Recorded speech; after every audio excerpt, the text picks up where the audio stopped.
નમસ્કાર વાલા વિદ્યાર્થી મિત્રો, ગાલા અસાઇનમેન્ટ બુક 2026 ધોરણ 12 વિષય વાણિજ્ય વ્યવસ્થા અને સંચાલન એ ગાલા અસાઇનમેન્ટ બુકનું પેપર નંબર 1 એનો વિભાગ એ અને બી આ બંને વિભાગનું સંપૂર્ણ સોલ્યુશન મિત્રો આપણે આ વિડીયોના મારફત કરવા જઈ રહ્યા છીએ. બોર્ડની પરીક્ષા 2026માં ગાલા એસાઇનમેન્ટ ખૂબ મહત્ત્વનું હોય છે. એમાં આપણે દરેક પેપરનું છે સોલ્યુશન કરી રહ્યા છીએ. એમાં ખાસ આજે પેપર 1 જેનો વિભાગ છે એ અને બી તેનું સોલ્યુશન છે એ કરતાં પહેલાં હું કોડેકિયા પ્રવીણભાઈ આપ સૌનું હાર્દિક સ્વાગત કરું છું. વિદ્યાર્થી મિત્રો, આપણે વધારે સમય નહીં લેતા જોઈએ આ સંપૂર્ણ વિભાગ જે છે તેનું સોલ્યુશન. બોર્ડ પ્રશ્નપત્ર માર્ચ 2025માં વાણિજ્ય વ્યવસ્થા અને સંચાલનનું જે પેપર હતું એનું આપણે સોલ્યુશન કરતાં પહેલાં વિભાગ એની ચર્ચા કરીએ તો એમાં સૌથી પહેલાં એવું છે, નીચે આપેલા જે હેતુલક્ષી પ્રકારના પ્રશ્નો છે એ 4 વિકલ્પમાંથી સાચો વિકલ્પ પસંદ કરીને ઉત્તરો લખો. જે 1 થી 20 સુધી છે, પ્રત્યેકનો 1 ગુણ છે અને 20 માર્કનું છે આખું વિભાગ એ છે રહેશે. એમાં સૌથી પહેલાં છે જ્ઞાનને અમલમાં મૂકવાની સરળ પદ્ધતિ એટલે શું? તો મિત્રો તમે જે આ અલગ કલરથી જે દર્શાવેલું છે એનો જવાબ છે એટલે કે સી એટલે કે કળા. બીજું છે નવપ્રતિષ્ઠ વિચારધારાના પ્રણેતા કોણ છે? તો એનો જવાબ છે એલ્ટન મેયો. આયોજનની વિધિનો પ્રથમ તબક્કો જણાવો. તો તેનો જવાબ આવશે હેતુ નિર્ધારણ. ચોથો પ્રશ્ન છે કયા વ્યવસ્થા તંત્રને લશ્કરી વ્યવસ્થા તંત્ર કહે છે? તો એમાં બી એટલે કે રૈખિક એવો જવાબ છે આવશે. પાંચમું છે નીચેનામાંથી શું અપનાવવાથી ભાવિ સંચાલકો તૈયાર કરી શકાય?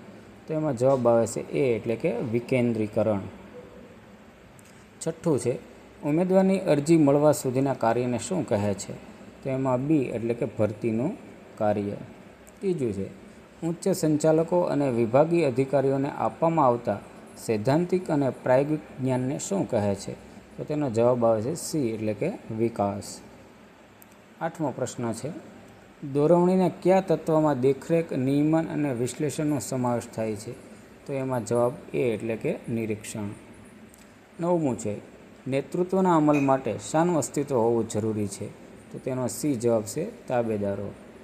10મો પ્રશ્ન પ્રયત્ન, પરિણામ તથા સાધનો અને ઉદ્દેશ્ય વચ્ચે સંતુલન સાધવાનું કાર્ય એટલે શું? તો તેમાં ABCD એમાંથી ડી એટલે કે અંકુશ એનો જવાબ રહેશે. 11મો પ્રશ્ન છે કે સંપત્તિના મહત્તમીકરણનો અભિગમ કયા ખ્યાલ ઉપરથી આધારિત છે? તો તેનો જવાબ છે ડી એટલે કે રોકડ પ્રવાહ. 12મું છે રોકાણ અંગેના નિર્ણયો એટલે શું? બી મૂડી બજેટિંગ. 13મો પ્રશ્ન છે સંગઠિત નાણાં બજારનું નિયંત્રણ કોના દ્વારા થાય છે? તો તેનો જવાબ આવે છે રિઝર્વ બેંક ઓફ ઇન્ડિયા. 14મો છે નવી બહાર પાડવામાં આવતી જામીનગીરીઓના વેચાણનું બજાર એટલે? તો તેનો જવાબ આવે છે પ્રાથમિક બજાર. 15મો જોઈએ બ્રાન્ડિંગનો મુખ્ય ઉદ્દેશ કયો છે? તો તેનો જવાબ આવે છે ડી હરીફોની પેદાશથી પોતાની પેદાશ અલગ બનાવવાનો. 16મું છે ખાલી જગ્યાને પેદાશનો વસ્ત્રો પણ કહી શકાય. તો તેમાં જવાબ આવે છે પેકિંગ. 17મું છે વાલીપણાનો સિદ્ધાંત કોણે આપ્યો છે? તો તેમાં જવાબ આવે છે મહાત્મા ગાંધી. 18મો નીચેનામાંથી કયો હક ગ્રાહક સુરક્ષાના કાયદા 1986 મુજબ નથી? તો બી એટલે કે પ્રાથમિક જરૂરિયાતો એનો છે જવાબ છે. 19મો છે કયા પ્રકારના આયોગમાં સભ્યોની નિમણૂક કેન્દ્ર સરકાર કરે છે? તો એમાં આવે છે રાષ્ટ્રીય સ્તરના. 20મું છે આવશ્યક ચીજવસ્તુઓનો ધારો કયા વર્ષે અસ્તિત્વમાં આવ્યો? તો તેનો જવાબ છે ડી એટલે કે 1986.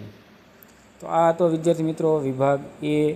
હવે જોઈએ આપણે ગાલા એસાઇનમેન્ટનો પ્રશ્ન પેપર નંબર 1 અને વિભાગ બી એની ચર્ચા કરીએ. વિડીયો મિત્રો અંત સુધી જોઈજો, સંપૂર્ણ સોલ્યુશન છે કરેલું છે.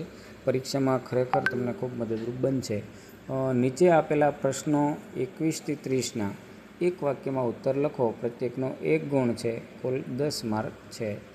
એમાં પહેલો પ્રશ્ન છે કે સંચાલન એટલે શું? તો તેનો જવાબ છે સંચાલન એટલે ઓછામાં ઓછા સમયે ખર્ચે ઉપલબ્ધ સાધન સગવડનો શ્રેષ્ઠ ઉપયોગ કરીને એકમના નિર્ધારિત ધ્યેય સિદ્ધ કરવાનું કાર્ય એટલે કે સંચાલન. બીજો પ્રશ્ન છે, નીતિ એટલે શું? તો તેના જવાબમાં આવે છે કે મદદની સંચાલકોને નિર્ણય લેવામાં માર્ગદર્શન પૂરું પાડે તેવા સામાન્ય વિધાનોને નીતિ કહેવામાં આવે છે. 23મો પ્રશ્ન છે, સત્તા સોંપણી કોને કહેવાય?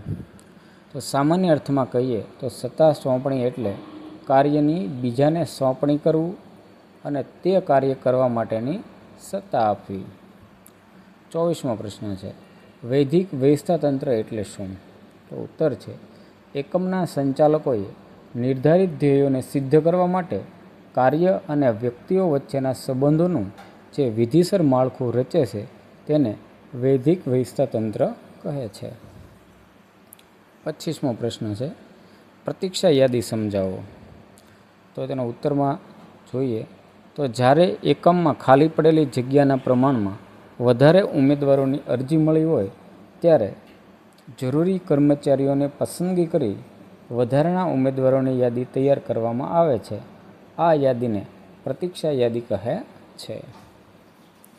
26મો પ્રશ્ન છે, અભિપ્રેરણ એટલે શું? તો ઉત્તર છે કર્મચારીઓમાં વધુ કાર્ય કરવાની પ્રેરણા જગાવી અને તેમને મહત્તમ કાર્ય સંતોષની ઉપલબ્ધિ કરાવવી એટલે અભિપ્રેરણ. 27મો છે, કાયમી મૂડીના ઘટકો કયા છે? મિત્રો એનો જવાબ છે એ તમે તમારી રીતે એક મેળવી લેવાનો છે. 28મો છે, મુંબઈ શેરબજારની સ્થાપના કયા વર્ષમાં થઈ હતી? મુંબઈ શેરબજારની સ્થાપના 9 જુલાઈ 1875ના દિવસે થઈ હતી. 29મો છે, પ્રસિદ્ધિનો અર્થ આપો. તો પ્રસિદ્ધિ એ એવો બિન વ્યક્તિગત માહિતી સંચાર છે જે ચૂકવણું કર્યા વગર સમૂહમાં જમા દ્વારા કરવામાં આવે છે. તેમાં ધંધાકીય એકમ કે એકમની પેદાશ વિશે જણાવવામાં આવે છે. 30મો પ્રશ્ન છે, CERCનું પૂરું નામ જણાવો. તો CERC સંજ્ઞાનું વિસ્તૃત રૂપ જોઈએ તો consumer education and research centre. આ એનો મિત્રો છે જવાબ રહેલો છે. તો આ રીતે વિદ્યાર્થી મિત્રો આપણે વિભાગ એ અને વિભાગ બીના જે વિકલ્પો અને જે પ્રશ્નો એક માર્કના હતા એનું સંપૂર્ણ સોલ્યુશન આપવાનો પ્રયત્ન કરેલો છે. તમને જો વિડીયો સારો લાગે તો અન્ય વિદ્યાર્થી સુધી અવશ્ય પહોંચાડો. ચેનલમાં તમે નવા હો તો ચેનલને સબસ્ક્રાઈબ કરો અને જો જૂના છો તો અન્ય વિદ્યાર્થીઓ સાથે શેર કરો જેથી કરીને બધા જ વિદ્યાર્થીઓને આની લાભ મળી શકે.